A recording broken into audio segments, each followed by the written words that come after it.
Hey guys, welcome back to my channel. Today I want to talk to you about how to boost the immune system. It's cold and flu season and everybody's getting sick, so it's really important to keep yourself healthy and ready to fight those germs that you might be exposed to. So number one is medicinal mushrooms. Shiitake, maitake, cordyceps, reishi, turkey tail, lion's mane, and many others contain highly beneficial compounds that are antiviral, anti-cancer, anti-inflammatory. They boost your immunity. And chaga is another medicinal mushroom that has anti-cancer properties. And studies have shown that it actually can slow the growth of tumors and even prevent cancer to begin with. You can purchase medicinal mushrooms in powder form, liquid extracts, or even some of them are available to eat in your grocery store, such as shiitake. You can get button mushrooms, and sometimes they have other ones like oyster mushrooms and stuff like that. You can't really buy, cordyceps and things like that in the grocery store to eat, but you can buy them in powder and liquid form. Number two would be herbs such as echinacea, ginseng, astragalus, and then there's culinary herbs like rosemary, oregano, thyme, turmeric, ginger, garlic.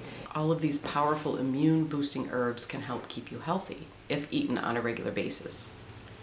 Number three, probiotics. These are super important for immune function. Many health experts say that 80% of our immune system is in our gut. So it's the gut is where we should really be focusing on in order to keep our immune system healthy. You can take probiotics in pill form, however these can get expensive, and it's actually better to get them from food such as sauerkraut, kimchi, kvass, kombucha, water kefir, miso, tempeh, and even apple cider vinegar if you buy it with the mother, like in this bottle. Try to eat one or more of these kinds of foods throughout the week, and it's actually more important to eat a variety of different types of fermented foods because each one has different strains of bacteria that are all beneficial, so it's a good idea to get a variety of these. Number five is sleep. Now this is sort of a tip that goes without saying, but chronic sleep deprivation is really hard on the body and the immune system. Now in order to get a good night's sleep, it's really important not to look at any sort of screen right before you go to bed, such as your computer, your phone, your tablet, the television. And this is because the blue light that's emitted from these screens disrupts the production of melatonin, which is the hormone that controls your circadian rhythm, which is the sleep-wake cycle. And this can actually lead to diseases like cancer and other problems. Studies show that people working the night shift actually have higher rates of cancer than those who are getting a good night's sleep or sleep throughout the night when it's dark. So don't even allow a night light or an alarm clock to emit light in your room while you're sleeping. I actually cover up our alarm clock at night so that my room is pitch black when I'm sleeping. Number five, now I've said this many times before, but it's extremely important to get enough vitamin D in your diet. Please get your levels tested at your doctor's office at least once a year to make sure you're not getting too much or too little. Most of the country is deficient in vitamin D, so you probably are if you're not taking it on a regular basis or if you're not, getting a lot of sunlight on your skin. The usual guide that I follow is it's about 30 international units per pound of body weight. So if you weigh, let's say 150 pounds, and you're going to need about 4,500 international units of vitamin D per day. Now this is just a guide that I follow. Don't do what I do. Check with your doctor. However, doctors usually recommend amounts such as 400 to 600 IUs a day. To me, that's way too small, and you're not going to get optimal levels in your blood of vitamin D if you take such a low amount. So like I said, start out with maybe 2,000 a day, get your levels tested in like 3 to 6 months. If you're 30 or below, 30 nanograms per milliliter below, you want to bump it up maybe to 3,000 or 4,000. So, like I said, it's really important to get your levels at an optimal level. Usually between 30 and 60 is perfect, you know.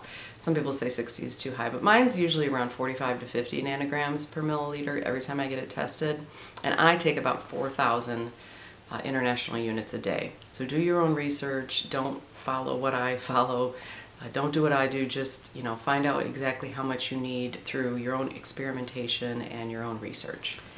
Number 6, skin brushing, or otherwise known as dry brushing, is a practice that I've been doing for years, and it's supposed to help support the lymphatic system, which is part of your immune system. And a lot of our lymph vessels run just below the skin, and proponents of dry skin brushing claim that regularly brushing the skin when it's dry helps stimulate the normal flow within the body of the lymph system, and it helps boost detoxification. Now, I'm not sure how true this is. I don't think there's any actual scientific studies that prove this, but it can't hurt, and it does actually exfoliate the skin, and it stimulates blood flow. So, you know, it can't hurt, and if that's all that it does, then that's, you know, it's important too. Number 7 is jumping on a trampoline.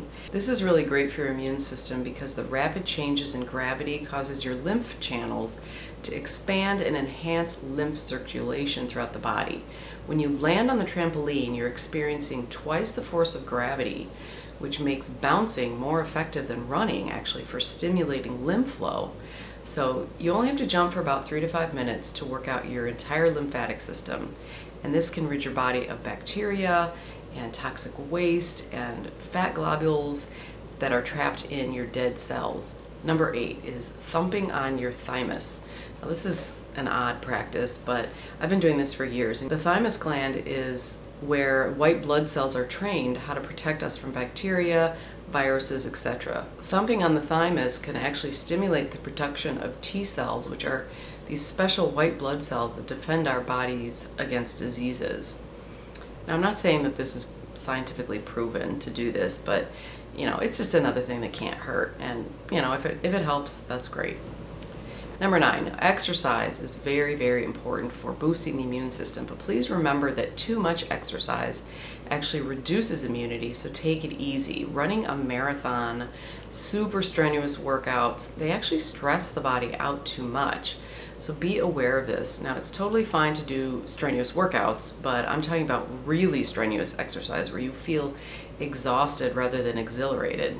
When you're done working out, you're supposed to feel great, but if you feel run down or worse after working out, you need to ease up and do maybe a more gentle routine. Number 10 is a positive attitude. Now, this one is kind of hard for me because I'm kind of pessimistic by nature, but a positive attitude is extremely beneficial for the immune system. They actually did a study where they gave a group of volunteers the cold virus. I think they put it into their nasal cavity. And those came back who reported that they were, you know, happy generally or had a positive attitude, didn't end up actually developing cold symptoms, whereas the people who were more, you know, depressed or pessimistic about life actually did get the cold. So a positive attitude is really important for keeping your immune system healthy and strong. Number 11, now obviously, eat a healthy diet. You know, this should go without saying as well, but there are certain nutrients like vitamins and minerals like vitamins A, C, E, D, I already talked about, B vitamins, zinc, selenium. All of these nutrients are really important for immune function. Without getting enough vitamins and minerals, this can really seriously depress your immune system, and you can get sick quite often if you're not getting a good amount of these nutrients. Now, taking a multivitamin I don't think is the best idea because these vitamins and minerals are synthetic, and your body doesn't really know what to do with synthetic vitamins. So it's really important to get these from food. Number 12, finally, don't be so afraid of germs. Now, I'm kind of a germaphobe anyway, but I'm trying to be better about it and not, worry so much about germs because this actually keeps your immune system healthy. Exposing yourself to germs and bacteria and viruses actually, helps your immune system sort of get practice in what it does best, and that's fighting off the viruses and bacteria. Studies have actually shown that children who grew up on a farm actually have less allergies as they grow up. So, Definitely don't use antibacterial soap because these contain a chemical called triclosan. And triclosan is really harmful for the endocrine system, and it actually lowers your immune system. Don't use things like bleach or ammonia to clean your home. Those are very toxic. They give off toxic fumes that can really harm your health. Using something like vinegar, baking soda, Castile soap to clean your house is much safer and healthier. So we don't want a super clean environment because we need to expose ourselves to some germs and bacteria to keep ourselves strong. Now, I'm not telling you to go lick a doorknob, but we do need to expose ourselves to some germs. Don't be so afraid of germs. So I want to thank you so much for watching this video. If you have any questions or comments, leave them in the comments section, and give this video a thumbs up if you liked it. And to see more videos like this, please subscribe to my channel, and we'll see you next time.